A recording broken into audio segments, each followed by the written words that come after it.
Según los antropólogos, el género Homo era más extenso y variado en la antigüedad hasta que evolucionó al Sapiens. Se estima que hace 300.000 años, en África, existió la Eva mitocondrial, quien dio a luz al primer Sapiens. En estas épocas se empieza a tallar la piedra. Esta era la base de todo, por eso se le conoce como la Edad de Piedra. Una de las palancas más grandes del desarrollo fue el descubrimiento y domesticación del fuego. Hace 50.000 años el Sapiens se extiende llegando a ser el predominante, pues antes éramos nómadas, no teníamos lugar fijo de vivir. Nos movíamos constantemente dependiendo del clima y los animales para cazarlos y comer. Todo lo que hemos mencionado se le conoce como la era paleolítica y es la más larga de la historia de la humanidad. Por supuesto no tenemos registros.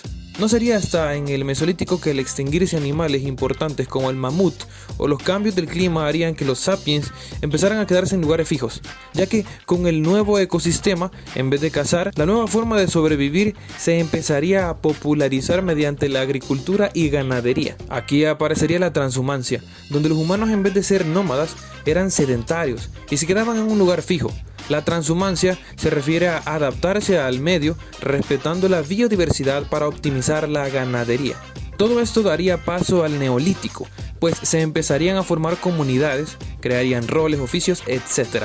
Aquí está terminando la Edad de Piedra y se da paso a la Edad de los Metales, donde se empezó a descubrir la manipulación de estos mediante la fundición, es decir, la metalurgia, creando armas, adornos, viviendas y más. Todo esto en el Oriente Medio y se iría extendiendo por las demás zonas. Por lo que aquí entendemos que existió la edad de cobre, luego de bronce y finalmente la de hierro, siendo el culmen del éxito. De esta manera sabemos que ya existieron poblados como Jericó en Palestina, que se convertiría en la primera ciudad del mundo, y otros lugares en Siria, etc. Aquí ya existía la economía por el intercambio de bienes, como alimentos, textilería, etc. También ya había arte y religión. Algunos robaban alimentos y se necesitaba protección, por lo que aparecería el ejército, gobierno, estado y la jerarquización. Luego vendrían las civilizaciones. Una de las más importantes aparecería en Sumer, de Mesopotamia, los sumerios, quienes fueron de gran importancia para el desarrollo de la edad de metal, la creación de la rueda y el carro. Sus dioses no se basaban en la madre tierra como acostumbraban las civilizaciones, pues ellos divinizaban el poder de la metalurgia y a partir de esto se definían sus dioses. Además inventaron la pictografía. Esta fue la primera escritura basada en símbolos y gracias a esto finaliza la prehistoria, pues la historia es una disciplina que construye los hechos a base de la documentación, es decir, la escritura. Sin ella no hay mucho que podamos reconstruir. Por ello, todo lo que acabamos de ver donde no existía la escritura se llama prehistoria y ahora que ya tenemos los escritos se llama historia. También por eso se adjudica que la historia empezó con los sumerios. Y dato curioso, los sumerios aparte de inventar la escritura también inventaron la cerveza. La escritura es el siguiente apalancamiento para el desarrollo humano al poder transmitir información.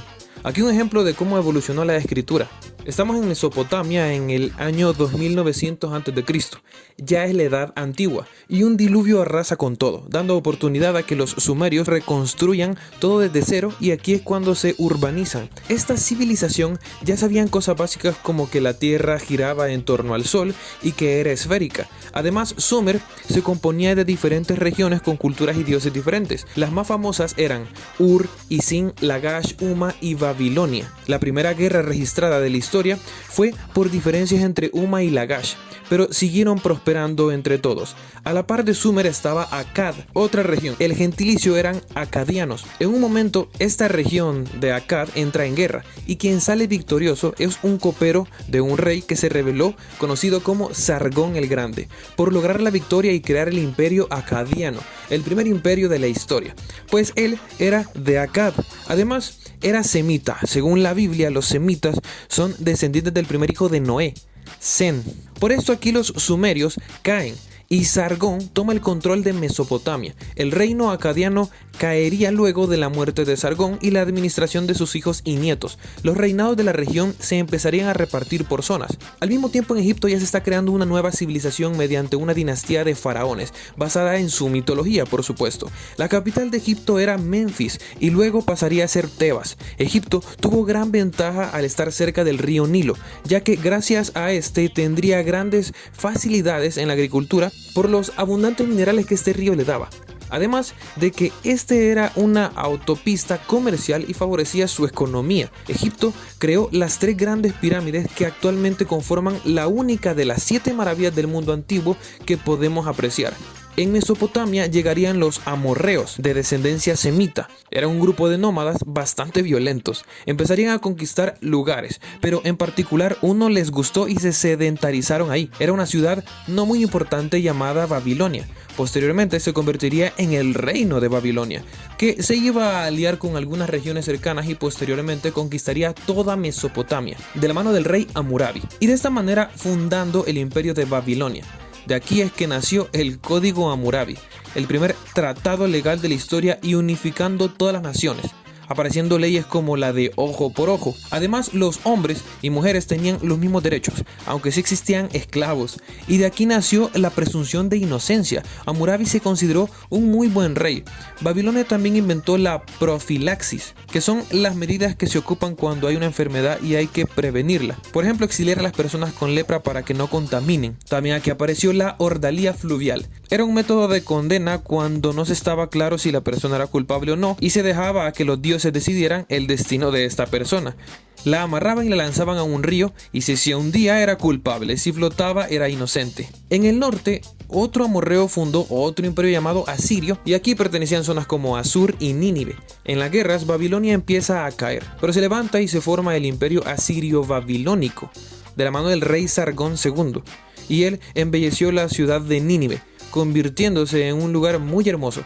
Más adelante otro rey llamado Candalanu creó la primera biblioteca de la historia, hecha en Nínive. En Ur nace Abraham y al viajar a Canaán se convierte en el primer hebreo al estar en la tierra prometida. Por lo tanto, toda su descendencia es hebrea, del lado de su hijo Ismael y también de su hijo Isaac. Isaac tuvo a Jacob, quien al darse a puño limpio con un ángel, según la Biblia, fue llamado Israel, y toda la descendencia de Jacob son los israelitas, formada por 12 tribus, basados en los 12 hijos que Jacob tuvo. En Egipto aparece Akenatón y Nefertiti, los primeros en tratar de proponer el monoteísmo en la región, desechando a los demás dioses. El sucesor, Tutankamón, volvió a poner el politeísmo. Este faraón fue muy enfermizo y murió rápido. No hizo mucho, pero es famoso por ser uno de los descubrimientos arqueológicos más exitosos, al encontrar su tumba en buen estado. Luego aparece Ramsés II el Grande, quien llevó al top a Egipto.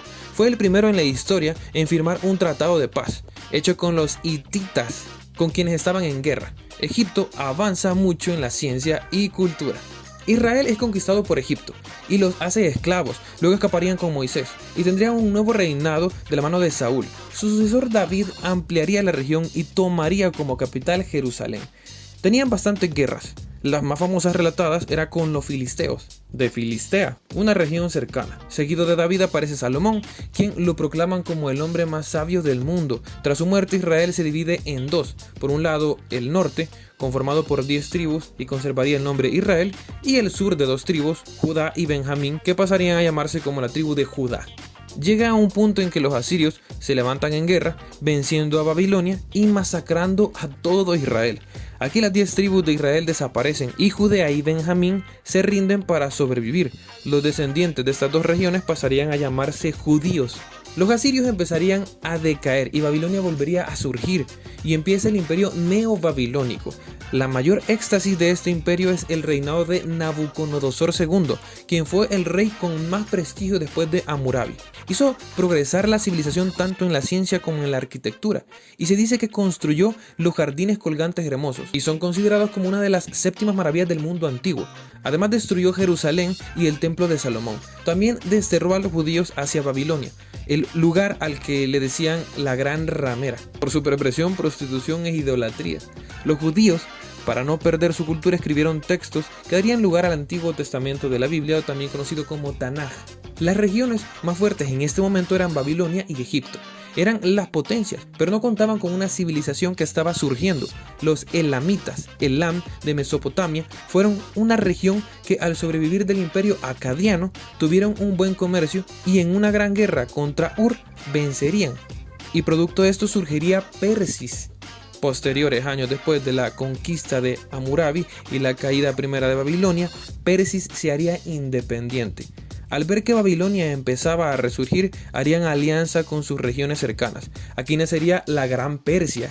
Y de la mano de uno de los más grandes guerreros, Ciro II el Grande, Persia vencería a Babilonia y Egipto. Por ello, el imperio persa era inmenso e impresionante. Se dice que Ciro fue muy respetuoso, incluso liberó a los judíos y respetaba las tradiciones diferentes de cada región.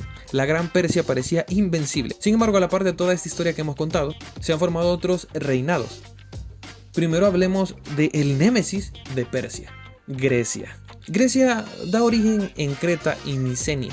Creta es una isla del mar Mediterráneo, donde muchos viajeros empezaron a llegar ahí ya que era inhabitado. Empezaron a progresar mucho y se enfocaban en el pacifismo y el arte. Sin embargo, son arrasados por un tsunami. En su destrozo son atacados por una región llamada saqueos, pues sí, aprovechando su debilitamiento. Esta cultura de Creta se combina con la de los micénicos y empiezan a compartir sus dioses. Micenia se representa por la máscara de Agamenón, un héroe para ellos, que según la leyenda, esa máscara es de él y fue nombrado Wanax, o sea, el que comandaba la región. La Grecia antigua empezó a ser fundada por varias naciones, según ellos descendientes de dioses. Por esto no vivían en paz, ya que cada región buscaba su interés propio según su dios. Por ejemplo, los espartanos se decían que eran descendientes de Hércules, o Heracles, que es el mismo. Si deseas saber sobre mitología, puedes ver el video de Mitología de Universal Data. El punto es que Grecia ya existía, no como una unificación, sino como una región donde habían diferentes naciones. En estas épocas aparece la guerra de Troya con Aquiles. La mitología dice que los troyanos fueron a la zona de los espartanos para hablar de tratados políticos. Y uno de los troyanos, París el príncipe, se enamoró de la esposa del rey espartano, Helena. Por lo que enamorados se fueron juntos de regreso huyendo a Troya. Así que el rey de Esparta junto a su hermano, rey de Micenas, y su ejército, más otros griegos, se van a Troya a matarlos a todos por venganza.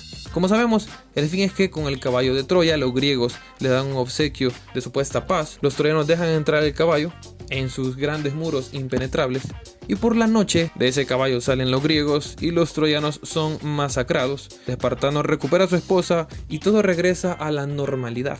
Pero la región de Grecia se empieza a debilitar, no solo por esa guerra de Troya, sino porque a la par de esto Agamenón había muerto.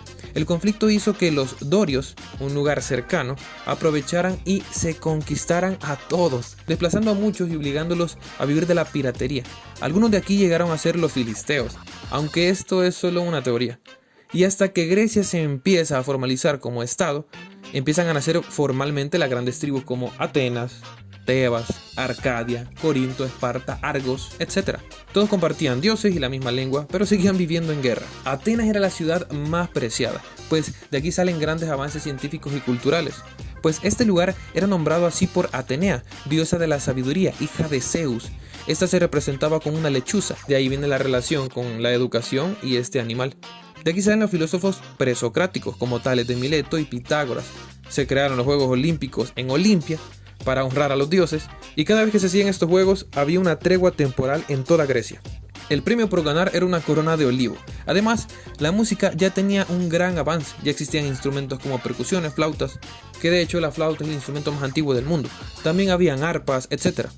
Y se había creado el templo de Zeus, donde estaba la estatua de Zeus, una de las 7 maravillas del mundo antiguo.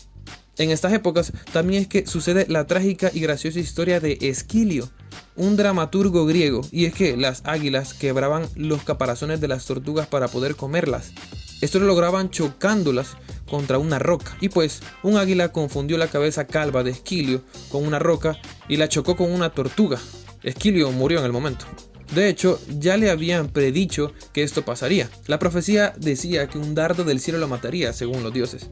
Esto es por el oráculo de Delfos, un santuario construido cerca de Delfos donde se consultaban las dudas con los dioses. Era como un centro religioso y daba predicciones. Además, aquí también se predecían guerras. ¿Y cómo funcionaba este lugar? Pues ahí habitaban unos sacerdotes puestos por el dios Apolo. Ellos tenían contacto con lo divino para pasar el mensaje de lo que se consultaba. A la llegada de Sócrates, el oráculo decía que él era el hombre más sabio del mundo, venciendo los mitos de Salomón. Este oráculo empieza a decaer cuando empieza a tener evidentes inclinaciones políticas. Así que llegamos al punto. El imperio persa desea seguir expandiendo su conquista. ya que manejaban muchas tierras. Así que se lanzan contra los griegos. El rey persa, conocido como Darío I, es vencido, y en su lecho de muerte dice que haberse metido con los griegos fue su peor error, y que solo los dioses podrían vencerlos.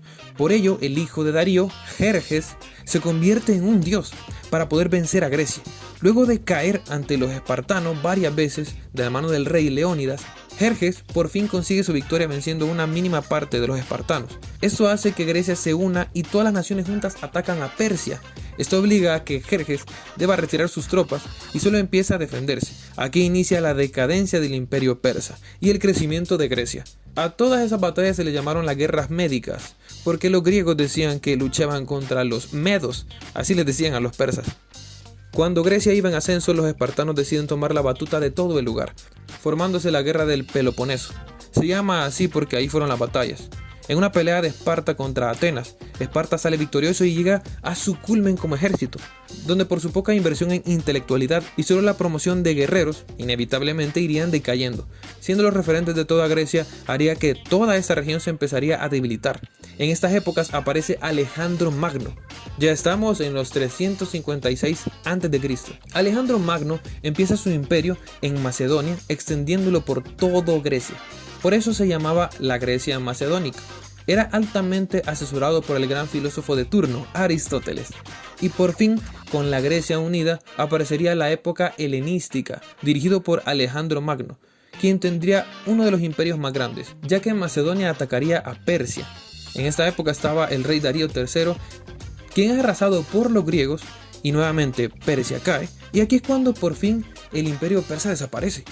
De esta manera Alejandro Magno era el rey de Grecia, rey de reyes de los persas. Como Persia ya tenía Egipto, este lugar también pasó a manos de Alejandro, por lo que lo proclamaron faraón.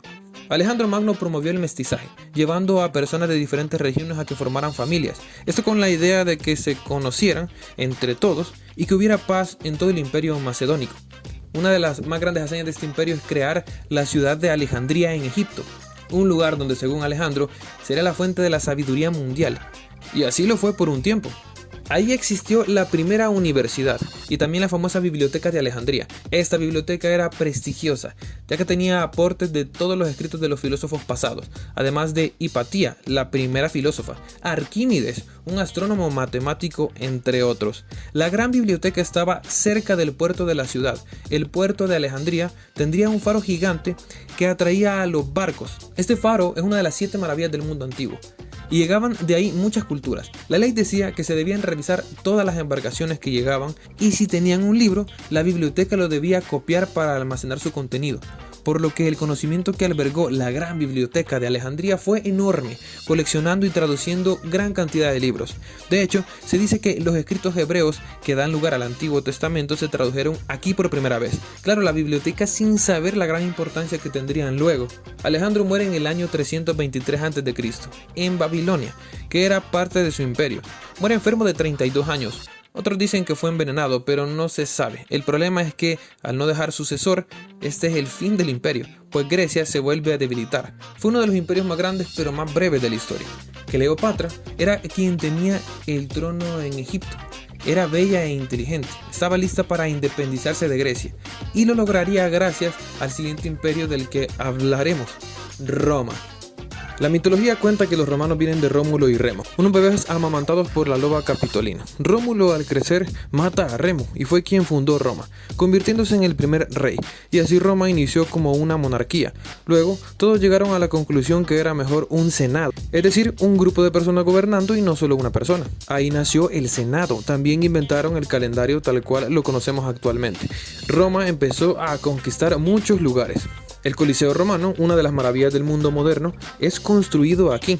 Era para la milicia de Roma, es decir, el ejército, que eran llamados gladiadores. Una figura importante de Roma es Julio César, quien fue sacerdote del dios Júpiter, además de ser militar y político.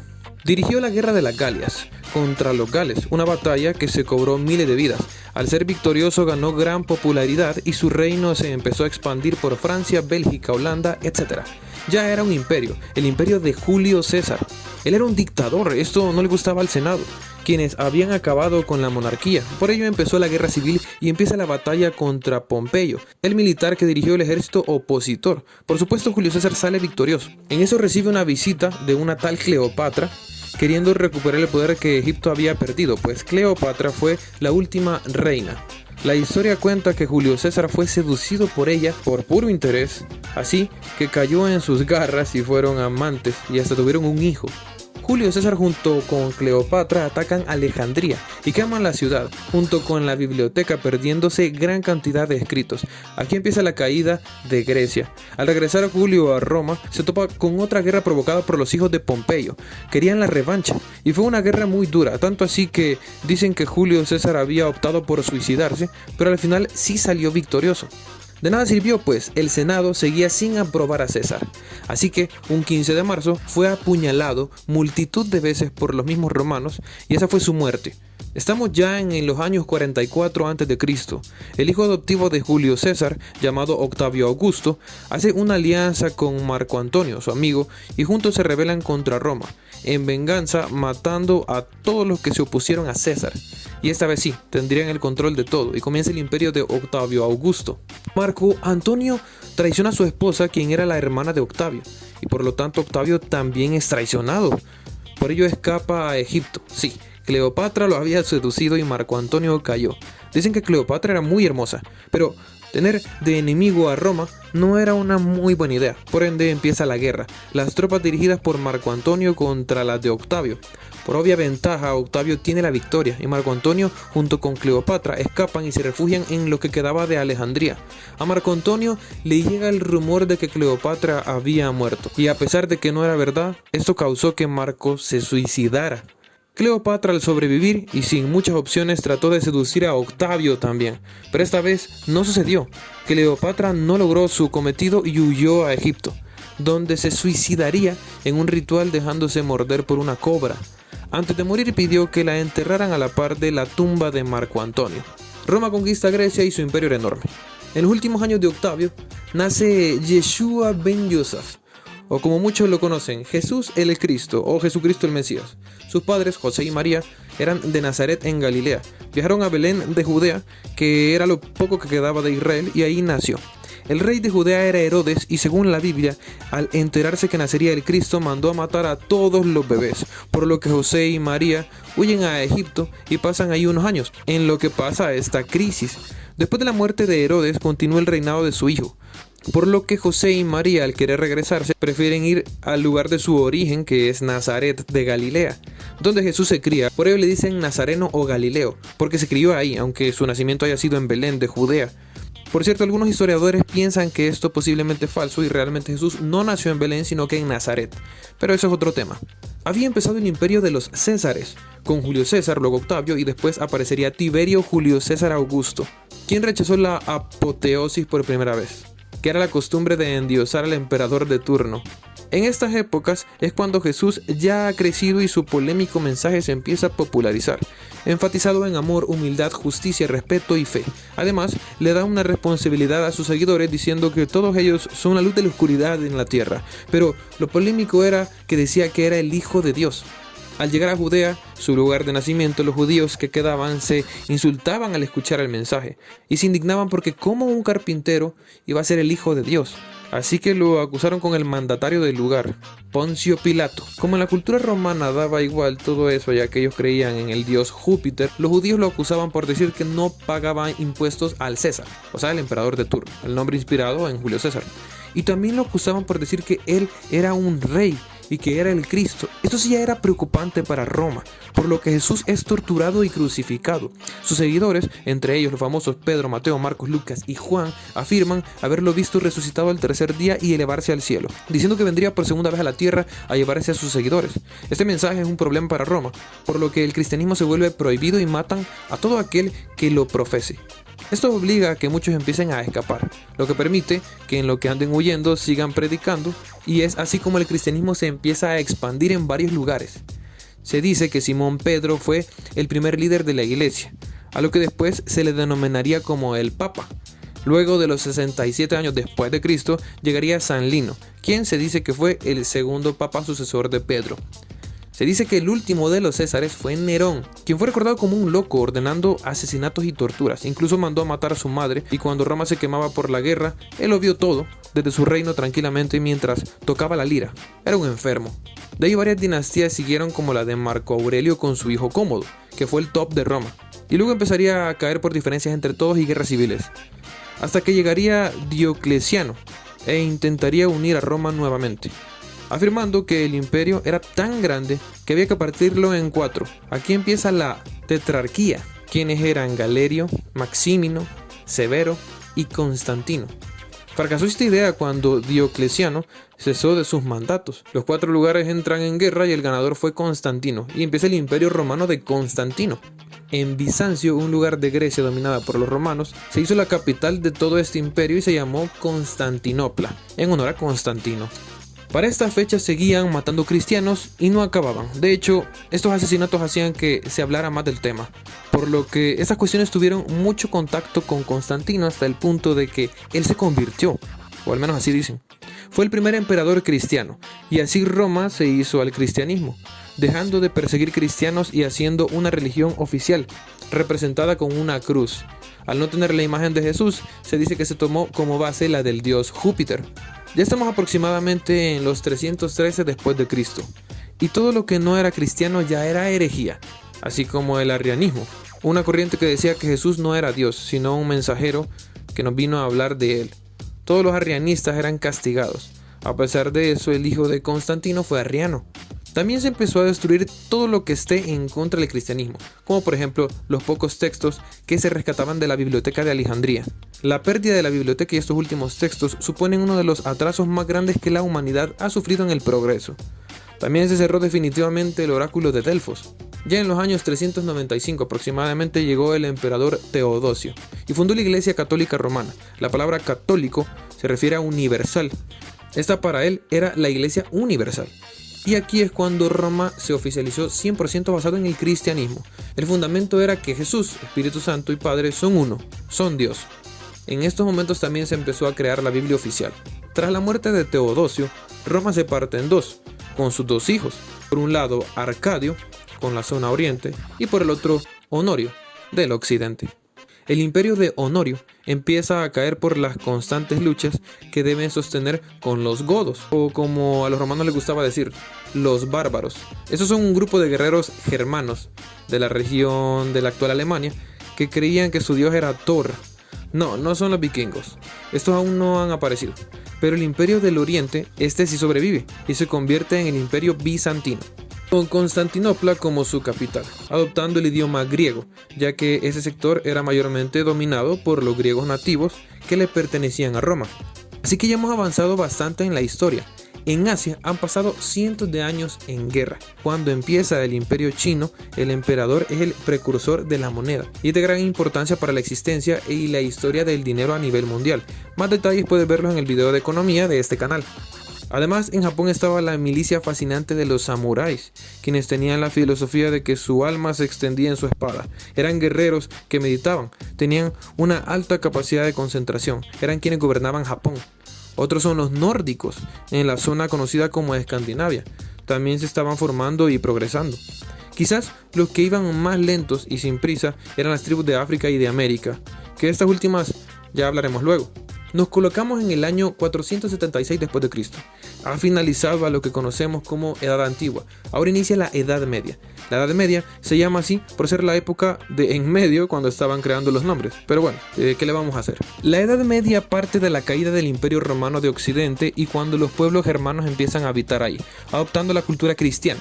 Y se crea el feudalismo, un sistema político meramente de la Edad Media, en la región de Europa, empezando a formar las primeras divisiones que luego llegarían a ser los países de Francia, Alemania, España, Inglaterra, etc. Aquí gobernaban los dueños de las tierras, familias privilegiadas, siendo la realeza, los reyes por supuesto, y como máximo de todos, la iglesia siendo el papa el representante. Todos los trabajadores se les llamaban hombres libres, porque ellos tenían sus propios productos y trabajaban como deseaban, aunque siempre lo hacían como siervos a sus reyes. Esa gente se les llamaban los vasallos, y todos los que estaban arriba de los vasallos, en diferentes jerarquías, se les llamaban los señores feudales.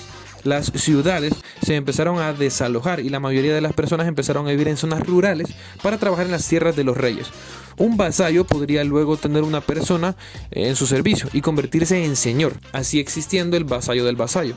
Así se iban creando las pirámides. La característica del feudalismo era una aldea que rodeaba un castillo. El castillo era el centro de la protección del lugar. Al castillo se le denominaba burgo y las ciudades medievales eran las que vivían cerca del castillo, siendo esta la zona de los burgueses.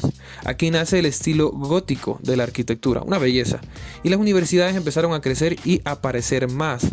Los estudios más prestigiosos en ese entonces eran las matemáticas, la música, filosofía, teología, medicina y derecho. Aquí nació la escolástica, una corriente de la teología y filosofía basada en entender la teología cristiana en términos aristotélicos. El mayor exponente fue el señor Tomás de Aquino. La iglesia también fue de gran influencia en los avances de la música. Existieron los famosos cantos gregorianos, nombre por el Papa Gregorio, quien ordenó que se guardasen de alguna forma. Y así un monje llamado Guido de Arezzo inventó los principios de la partitura. En la Edad Media también fue el auge del oscurantismo, ya que al tener control la iglesia no permitía comportamientos ni pensamientos distintos al cristianismo, castigando a todo lo que se consideraba como herejía y ocultando información importante o que pudiera contradecir las creencias. Los castigos fueron los que dieron paso a la Santa Inquisición, asesinando a todo aquel hereje, siendo la iglesia totalitarista. Se supone al oscurantismo como un atraso de por lo menos 1000 años de progreso. La iglesia cristiana preparaba grandes ejércitos, a eso se le llamaban los caballeros. Su objetivo era reconquistar la ciudad de Jerusalén, siendo la cual fue la capital de Israel y que obviamente se perdió en las revueltas de la Edad Antigua. ¿Y quiénes tenían Jerusalén? Pues había un imperio que se había desatado y había tomado a Jerusalén. Eran los musulmanes. Y es aquí en el siglo VI, en la península de Arabia, donde se encuentra el actual Arabia Saudita, donde había una ciudad llamada La Meca, donde estaba una gran piedra conocida como Kaaba. Ahí lo oraban las tribus a sus dioses. Un comerciante de la Meca llamado Mahoma empieza a predicar en estas zonas, dando origen al Islam, tomando de referencia las enseñanzas de Jesús y desechando las de Pablo de Tarso. Si te interesa el tema, puedes ver el video de las religiones de este canal. En vez de decirle a Dios Jehová, se referían a él como Alá, que es el mismo Dios en su idioma. Cuando empiezan a ganar seguidores, esta religión se hace popular y se une al Estado. La Kaaba se convierte en un artefacto sagrado.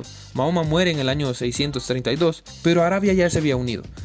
Así todo este movimiento se convierte en un imperio, conquistando varias ciudades y reinados. Una de ellas es Jerusalén, conquistada en el año 638. También conquistan parte del imperio bizantino, toda la zona de Egipto y Persia. Con eso se pasan llevando a Alejandría, donde en su biblioteca aún quedaban algunos textos, pero estos son quemados por ellos. Y aquí es que por fin la biblioteca de Alejandría desaparece. Este gran imperio musulmán se proclamaba teocrático, es decir, regidos por Dios, y eran imparables. Los bizantinos perdían una y otra vez contra ellos, y es porque toda la región árabe se había organizado bajo un solo mando. Tenían una gran fuerza, llegando a ser el imperio más grande del momento. Habían conquistado ya parte de Europa. Todo lo que después se convertiría en España era de ellos. En el año 1095, oficialmente la Iglesia Católica le declara la guerra a los musulmanes, con el objetivo de recuperar Jerusalén. Y empiezan las cruzadas. En la primera cruzada, de hecho, la iglesia logró recuperar Jerusalén venciendo a los musulmanes, pero en la tercera cruzada el Islam vuelve a recuperarla. En constantes guerras santas, ni el uno ni el otro puede someterse. Con lo que no contaba nadie es que iban a aparecer unos guerreros que empezarían a hacer destrozos en todos lados y nadie podía con ellos. En Escandinavia se habían formado los vikingos. Esos de verdad eran unos animales. Desde su mitología ya te podías dar cuenta. Si te interesa puedes ver el video de mitología que te dejo en la descripción. Atacaron el imperio islam en Sevilla, arrasaron a los franceses e ingleses, saqueaban ciudades, secuestraban reyes, y es que no podían contenerlos. Fueron los que descubrieron América, aunque nadie sabe por qué luego se regresaron y no colonizaron nada. Nadie podía con ellos. Los vikingos de la región de Suecia fundan la Rus de Kiev, los inicios de Rusia. Como no podían vencerlos, los cristianos decidieron hablarles de su religión y convertirlos. Claro, tuvieron grandes fallas y los vikingos los masacraron a todos, pero luego lo empezaron a lograr. Leif Erikson, hijo de Erik el Rojo, fue al norte de América, descubriendo esas zonas. Al regresar, un rey cristiano lo convirtió al cristianismo. Fueron los inicios de los vikingos cristianos. Algunos incluso le oraban a Jesús y a Thor al mismo tiempo. Nadie realmente pudo vencer a los vikingos. Solo se diluyeron mayormente con la cultura cristiana. De hecho, la era vikinga fue corta. solo siendo de los 793 años hasta los 1100 aproximadamente. La zona de Hispania de Al-Andalus fue reconquistada por los cristianos, ya que era de los musulmanes, dejando la base para que fuera la España actual. Por cierto, a la par de todos estos conflictos estaba activo el gran imperio mongol. Los mongoles eran dirigidos por Genghis Khan, y se dice que este fue el imperio más grande de la historia hasta la fecha, incluso mayor que el de Alejandro Magno y Julio César, y todos los siguientes dictadores o emperadores que vamos a seguir viendo. Luego se iría disolviendo hasta formarse los países que conocemos. Estamos en el año 1346 y aparece una de las peores pandemias de la historia, la peste negra o peste bubónica, sin distinguir entre ricos y pobres. Su origen era una bacteria de las ratas, las cuales, al ser picadas por las pulgas, estas pulgas también contenían el virus y lo esparcían a los humanos. Pero muchos decían que era problema del aire, o por la alineación de los planetas, o por fallas geológicas, liberando gases tóxicos, o simplemente era un castigo divino a la humanidad. O sea que en la frustración la gente realmente no sabía qué estaba pasando. Las personas, después de presentar síntomas, solo vivían entre 3 a 5 días. Algunas partes del cuerpo se volvían color negro, de ahí viene el nombre de peste negra. Se sabe que el origen fue en China, donde mató a millones. Luego llegó a arrasar con Europa. Los puertos empezaban a ser estrictos y dejaban a las personas visitantes 40 días esperando para ver si presentaban síntomas. Aquí se inventó la cuarentena, por los 40 días. Los doctores tenían vestiduras para no contaminarse. Muchos creían que era el fin del mundo. En París, Francia, se dice que se enterraban hasta 500 personas al día, y la peste se cobró aproximadamente el 40% de toda la población de Europa. Este suceso afectó de gran manera el feudalismo. La falta de personas hizo que hubiera poca mano de obra, por lo que los sueldos aumentaron. Los granjeros pobres empezaron a crecer económicamente. Muchos otros regresaron a vivir a las ciudades luego de sobrevivir a la plaga. Los señores feudales trataron de detener esto, pero solo consiguieron molestar al pueblo. Por ello todo empezó a cambiar y la iglesia empezó a perder el poder, ya que todo empezó a enfocarse en los reyes, quienes fueron los que se acoplaron mejor a las nuevas exigencias. El centro dejaba de ser la iglesia, es decir, Dios, y el centro se estaba volviendo el hombre. Esto da paso a que la sociedad empieza a renacer, a volver a surgir, y esta etapa se le conoce como el Renacimiento. A pesar de que la ciencia se había frenado, habían algunos avances, como por ejemplo la teoría heliocéntrica. Todos decían que los astros giraban en torno a la Tierra, pero el señor Nicolás Copérnico había descubierto que no, que giramos en torno al Sol. Esta teoría no la publicó por miedo a la Santa Inquisición, hasta muchos años después. Los reinos que ya estaban deseaban expandir sus territorios, y en vez de conquistarse entre sí, empezaron a conquistar otras zonas. Portugal, por ejemplo, fue a África. Fueron los pioneros en uno de los grandes errores de la humanidad, la esclavitud de africanos. España también se uniría a la fiesta, pero ellos querían llegar a la India. Cristóbal Colón fue quien presentó el proyecto. Fue innovador, pues él proponía que en vez de rodear toda Europa podría partir hacia el lado contrario y llegaría a la India más fácil, pues Colón sabía que la Tierra era esférica, sin saber claro que existía América.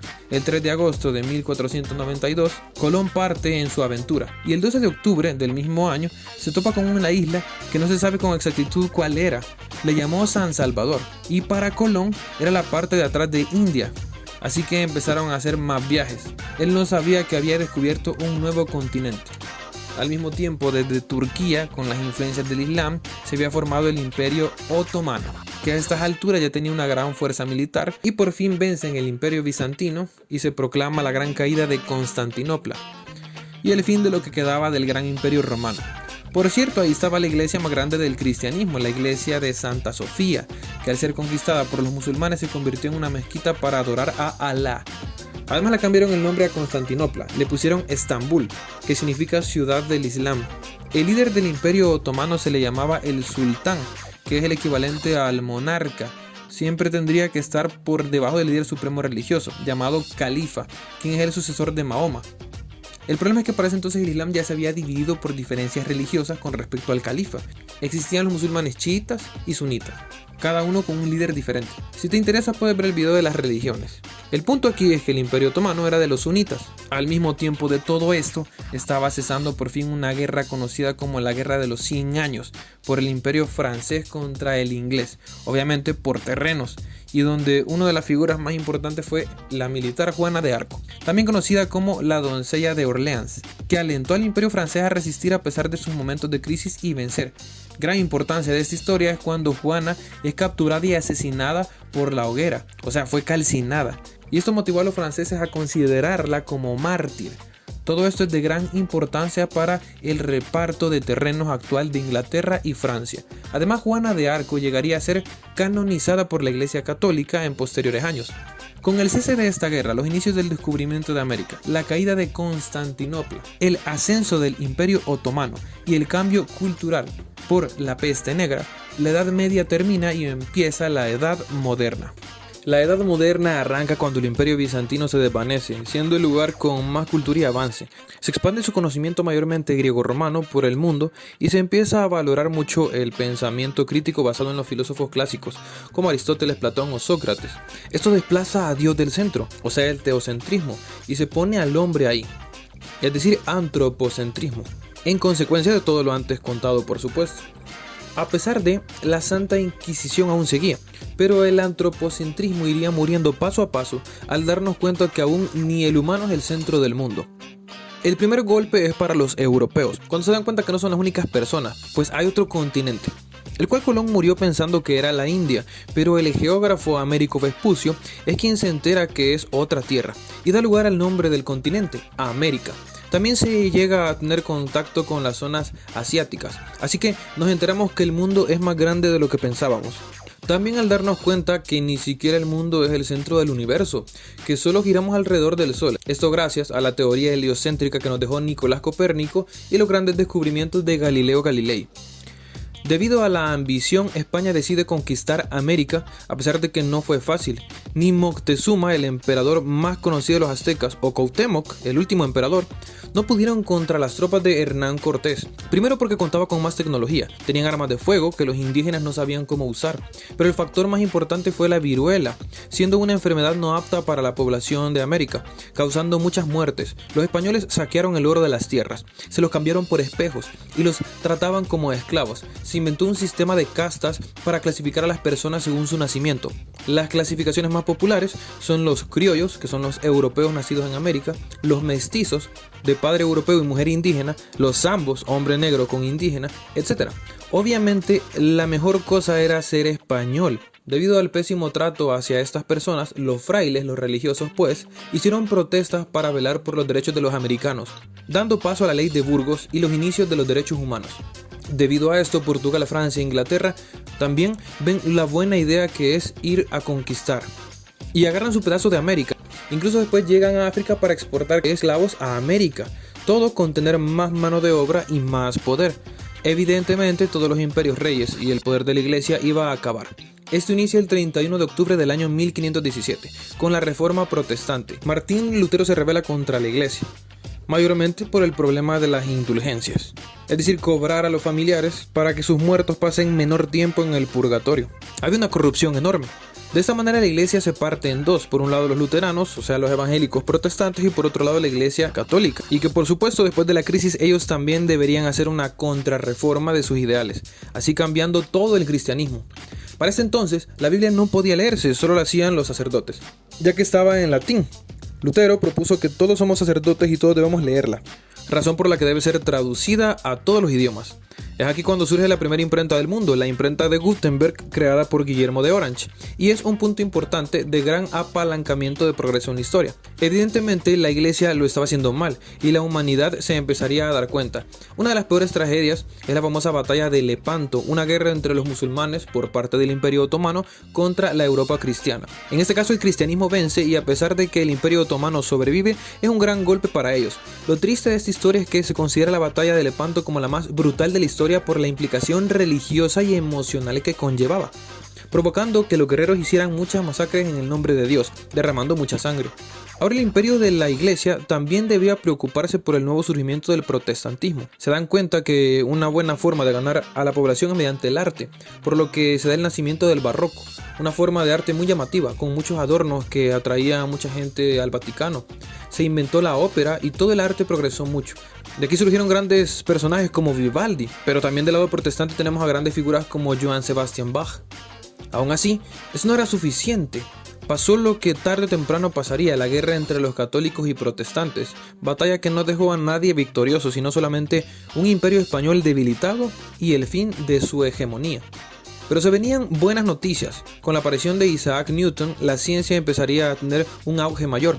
razón por la cual se da inicio a grandes etapas del arte como el clasicismo, enfocado en la intelectualidad crítica y razón, siendo un gran exponente Mozart. Y luego el romanticismo, que siempre prevaleciendo la razón, pero ya no descuidando la parte también emocional. De aquí da paso al señor Beethoven. Pero sin duda, de lo que debemos hablar es lo que daría paso a la edad contemporánea. Y es que los avances del arte, ciencia y filosofía hacen que todos se cuestionen el sistema actual, dando paso a un movimiento llamado la Ilustración, refiriéndose a que todos empezarían a iluminarse. Esto empieza en Francia, dando paso a la Revolución Francesa. Grandes mentes como John Locke, Adam Smith y Rousseau, entre otros, proponían ciertos puntos que se deberían seguir para progresar como humanidad. Número 1, separar a la iglesia del Estado. Número 2, quitar a los reyes y permitir que el pueblo escoja a los gobernantes. Número 3, desechar el feudalismo y empezar un libre mercado, dando apertura al capitalismo. Y 4, crear los derechos humanos. Esto a pesar de que seguía existiendo el racismo, que ya todos sabemos. Si se ponen a pensar, este pensamiento es riesgoso para el rey de Francia y para la iglesia también. Entonces se le llama Revolución Francesa porque hubo una guerra civil. Sin embargo, el rey no pudo contra el pueblo. La historia es tan brutal que el rey de turno fue decapitado, razón por la cual todos los imperios de Europa se asustan y atacan a Francia. Entonces esto quiere decir que todo hubiera sido por gusto, porque era Francia contra toda Europa. O sea, la Ilustración contra toda Europa. Literalmente todos los avances hubieran muerto si no fuera por el militar Napoleón Bonaparte, quien dirigió las tropas francesas y logró conquistar gran parte de Europa. Napoleón se hizo famoso internacionalmente como un nuevo César, por lo que todas las ideas de la Ilustración se expandieron por toda Europa. De esta manera, a pesar de que en la batalla de Leipzig, Alemania, Napoleón pierde la guerra y por ende Francia retrocede y vuelve a tener sus terrenos predeterminados, los pensamientos de la Revolución Francesa llegan a toda Europa y la época de los reyes y la iglesia cesa, así que empieza la era del capitalismo. Estos acontecimientos debilitaron a Europa, razón por la cual el 4 de julio de 1776 Estados Unidos se independiza derrotando a los ingleses 2 veces, robándose un par de tierras de México y coronándose como un país independiente de la mano de George Washington. Esto se desencadena en los demás países. En la época de 1830 se independiza todo Hispanoamérica y ya por fin empezamos a ver la distribución de países así como lo conocemos actualmente. Bueno, más o menos. Gracias al capitalismo tenemos la revolución industrial, otro gran apalancamiento en la historia de la humanidad, en la producción y progreso en maquinaria y tecnología, razón por la cual Marx da sus ideas de por qué el capitalismo ha sido chido y bueno, pero debe parar, porque los ricos se están aprovechando de los pobres y los están despojando del goce del trabajo, a un punto que es odioso trabajar, y en algún momento esto se va a salir de control y va a haber una revuelta. Esos pensamientos darían apertura al sistema comunista, que ya aparecerá pronto. Pero bueno, los imperios empiezan a desaparecer, así que la independización masiva, la revolución industrial, la caída de los reyes, el auge de la ilustración y por supuesto la invención de la electricidad abre paso a la edad contemporánea. Como ven, la humanidad siempre había pasado en guerras, tal vez en esta etapa podíamos ser mejores. Bueno, la verdad no. La edad contemporánea inicia con más amor al poder. Europa empieza a colonizar África por todo el terreno perdido en Hispanoamérica. Para llevar la fiesta en paz, todos se repartieron pedazos. El problema fue que Alemania surgió tarde. No llegó a tiempo y se quedó con ganas de tener tierra y por ahí viene el problema. En este momento de la historia, gracias a la revolución industrial, todos tienen una gran cantidad de armas, nueva tecnología y la quieren usar en guerras. Todos muy ansiosos por estrenar sus juguetitos, pero a la vez nerviosos porque nadie sabe qué tiene cada país. Así, para aliviar la ansiedad se empiezan a hacer alianzas. Los únicos que se quedaron afuera de todo esto es España, pues desde aquí ya no volverían a ser potencia y ya no se meterían en guerras. Por otro lado, pasó un acontecimiento que de hecho por ahí vendrá el inicio de la Primera Guerra Mundial, o conocida como la Gran Guerra, pues existe un imperio llamado Austrohúngaro que perdió 2 regiones que se independizaron para hacerse países independientes, Serbia y Montenegro. Y es que cuando se hicieron las alianzas, por un lado fue la Triple Entente, constaba del Reino Unido, Francia, Italia, Estados Unidos, Japón, Rusia, y también de Serbia y Montenegro, que eran los que se habían independizado del imperio austrohúngaro, y con esta alianza estaban protegidos. Luego estaba la Triple Alianza, formada por Alemania, el imperio austrohúngaro, Bulgaria y el imperio otomano. Si se fijan, los nombres de estas alianzas tienen los nombres de triple porque habían comenzado de 3 países, pero posteriormente se irían uniendo más al equipo. La mayor tensión que había estaba en el imperio austrohúngaro con Serbia y Montenegro, pues querían recuperar sus tierras. Por lo demás, todos estaban nerviosos, pero no tanto. El problema surge cuando el duque heredero del gran imperio austrohúngaro es asesinado por un serbio. Sí, esta es la gran excusa para empezar a atacar Serbia. Pero como los serbios empezaron, los demás países dijeron, bueno, mejor no nos metemos. así que probablemente ahí se habría acabado todo, si no fuera por Alemania. ¿Se acuerdan que se quedaron con ganas de terrenos? Pues aprovecharon para empezar a pelear contra Serbia apoyando a sus aliados. Y de paso se les ocurrió la brillante idea: ¿y si atacamos a Francia y luego a todos y luego dominamos el mundo? Así fue que Alemania perdió la cabeza y obviamente por las alianzas ya establecidas se dio paso a la Primera Guerra Mundial. En toda esta locura se hace la Revolución Rusa, la ascensión de Lenin y la creación de la Unión Soviética, mejor conocida como la URSS. Por supuesto, el bando de Alemania pierde, causando un par de cambios. El imperio austro-húngaro y otomano desaparece, y Alemania firma un tratado de paz, ya que al no poder contra todos y evitar perder todas las tierras, no les quedaba de otra. Así es, este es el Tratado de Versalles.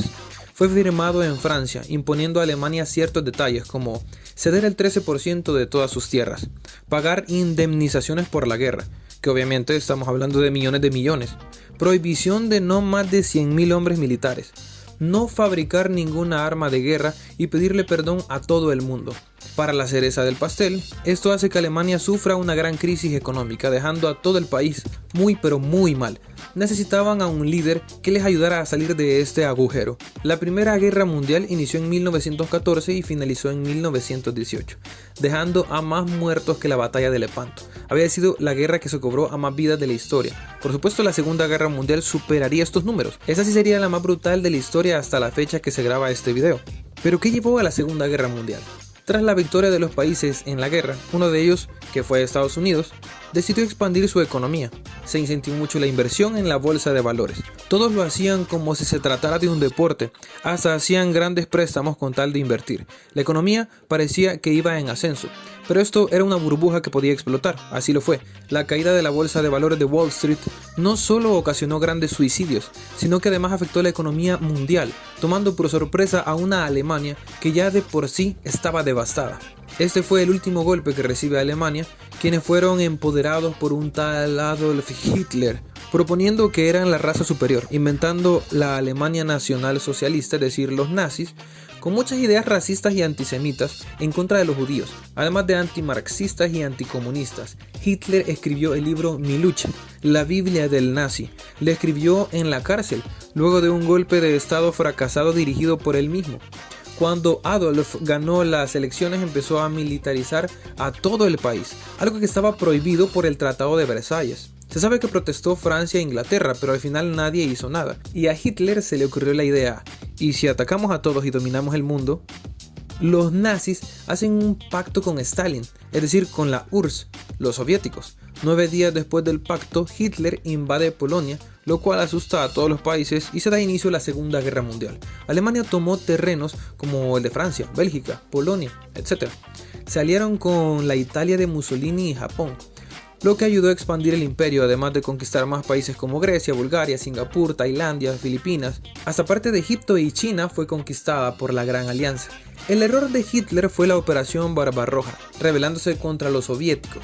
Por el frío de la madre Rusia, los militares alemanes no lo lograron. Justo al llegar a Moscú, les agarró el frío y fracasaron. Luego tenemos la famosa batalla de Stalingrado, la más sangrienta de la historia de la humanidad. Fue Alemania tratando de atacar la URSS nuevamente. Al fallar, Alemania se empieza a rendir y ceder terreno. Al final pasaría lo inevitable, era todo el mundo contra los nazis. Por lo que, con ayuda de los Estados Unidos, toda Europa provoca la caída de Berlín. Luego fusilan a Mussolini de Italia, Hitler se suicida y la Alemania nazi termina. Japón es lo único que quedaba de esta alianza. Los kamikazes empiezan a popularizarse, se suicidan en nombre de su patria si es necesario, para continuar la guerra. Por lo que Estados Unidos dice: bueno, estos tipos no van a parar porque hasta se dejan morir o se suicidan por seguir peleando. Así que llegan a la conclusión de lanzar las bombas nucleares de Hiroshima y Nagasaki, dejando por fin a Japón fuera del juego. En 1945 termina la Segunda Guerra Mundial, lo que lleva a la creación de la ONU, la Organización de las Naciones Unidas, donde a partir de ahora se va a intervenir para que jamás vuelva a existir otra guerra. Bueno, al menos mundial. Después de estos conflictos, Europa deja de ser potencia. Ahora las potencias son Estados Unidos y la Unión Soviética, es decir, capitalismo versus comunismo, o sea, Locke versus Marx. La filosofía en potencia. Esto da paso a la Guerra Fría. Se llama Guerra Fría porque nadie nunca se atacó, simplemente se luchaba por prestigio y poder tecnológico e ideológico, aunque esto sí causó guerras civiles en otros países, como en Cuba, donde Batista cae ante Fidel Castro, venciendo el comunismo, o la Guerra de Vietnam, una clara derrota a los Estados Unidos. También pasan sucesos importantes en 1949 como la creación de la OTAN, una alianza de diferentes países de Europa con Estados Unidos para defenderse entre sí, por si la URSS los quiere atacar. También en ese año surge la República Popular de China y en 1953 también se divide Corea en dos. La Guerra Fría dejó grandes avances como llegar a la Luna, Internet, películas y videojuegos en favor de la batalla ideológica, etc. A todo esto, Alemania había sido sancionada nuevamente y toda la región fue partida en cuatro, ya que 4 países agarraron su pedazo: Francia, Inglaterra y Estados Unidos, que representaban la parte capitalista, y la Unión Soviética, que tenía la región comunista. Las prácticas comunistas no fueron favorables, provocando que muchos alemanes del área comunista migraran a las zonas capitalistas para mejores oportunidades, y también porque ahí sí había libre expresión. A esto se le llama fuga de cerebros. En un momento la Alemania comunista ya no tendría suficiente fuerza laboral y su economía empezaría a caer. Para poder darle solución a esto, construyen un muro separando el lado comunista del capitalista, ocasionando que los alemanes regidos por la URSS queden atrapados sin posibilidad de salir. Este es el famoso Muro de Berlín, construido en 1961. Murieron muchos alemanes tratando de cruzarlo, ya que todo fue sin avisar. Muchas familias y parejas quedaron divididas. La URSS seguirá entrando en crisis económica. En 1986 pasa el desastre de Chernobyl, haciendo una catástrofe en toda Europa, perdiendo una de sus centrales nucleares más importantes y afectando en gran medida su economía. Este era el principio del fin. También por la presión social y muchas protestas, en un momento la URSS por fin permite que la gente pueda pasar del muro. Así las personas a puro martillo y con mucha ira destruyen el muro. Y en 1989, casi 30 años después, sucede la caída del muro de Berlín. Cuentan que fue como que era una película. Un gran hito. Esto da paso al fin de la Guerra Fría y la desintegración de la URSS en 1991, independizándose varios países de Rusia, entre estos Ucrania, que de esto ya vamos a hablar más adelante. Este suceso es el ascenso definitivo del capitalismo. En este momento Estados Unidos sería la potencia mundial, sin embargo surgiría otro país, China. Después de fundarse como república, China siguió la ideología comunista, lo que llevó a que de 1959 a 1961 provocaran la hambruna más grande de la historia y la catástrofe de mortalidad más grande hecha por un mal gobierno. Un aproximado de 55 millones de personas muertas de hambre, lo que los llevó a pensar que quizá podían jugarle un poco al capitalismo. Así fue, China creó potentes fábricas con mano de obra extremadamente barata, tanto así que muchos países invertirían ahí para el crecimiento de sus empresas, convirtiéndose así China en la fábrica del mundo, creciendo su economía hasta el punto de por fin ponerse a la par de Estados Unidos. Actualmente estas son las dos grandes potencias, China y Estados Unidos. Luego la sociedad empezaría a avanzar en más cosas como las redes sociales. El marketing explotaría, la música y el contenido se comercializaría, aparecería YouTube, etc. A finales del 2019 aparece un virus llamado COVID-19 que impactaría gravemente a todo el mundo, provocando una cuarentena masiva en el año 2020, logrando cobrarse muchas vidas, provocando una histeria masiva y que la gente usara mascarillas en todos lados, y acelerando los aspectos tecnológicos, obligando a todos, incluso a los adultos mayores, a usar dispositivos digitales, ya que muchos ni sabían cómo usarlo. Obviamente no todos aprendieron a usarlo, pero sí la gran mayoría. Por lo que esto supone un adelanto forzado en el desarrollo humano. La cuarentena provoca una crisis económica masiva, miles de negocios quebrados, aumenta el porcentaje de violencia doméstica, depresión, ansiedad, un caos. La gente se reunía por medios digitales nada más, y todos nos desestresábamos jugando Call of Duty Mobile y Among Us. También en mi caso, en esta época hice varias cosas, entre algunas fue crear este canal. Después de mucho esfuerzo se empezaron a hacer vacunas contra el COVID, permitiendo que la cuarentena cesara, a pesar de que la pandemia seguía. No habíamos terminado de salir de esta crisis cuando Ucrania anuncia que se va a unir a la OTAN. Ustedes saben, la organización de europeos con Estados Unidos para protegerse entre sí. Si se acuerdan, Ucrania era parte de Rusia, en la URSS, por lo que ahora Rusia no solo ya no tenía Ucrania, sino que ellos serán parte de la OTAN. Eso significa que Estados Unidos puede llevar y colocar parte de su ejército en ese país, que está muy cerca de Rusia, siendo peligroso para el país, por lo que Putin, actual líder de Rusia, ataca a Ucrania, empezando otra guerra en el año 2022.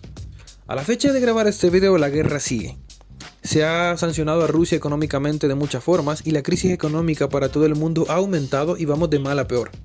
Los historiadores tratan de guardar los sucesos del pasado mediante escritos y mediante distintas perspectivas, tomando en cuenta la cultura, sucesos, contexto, etc.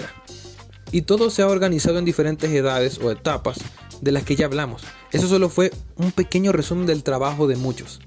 Es triste saber que desde que comencé este video y ahora que lo estoy terminando, vemos que los humanos no hemos parado de pelear. Lo bueno es que vamos cambiando y creciendo constantemente.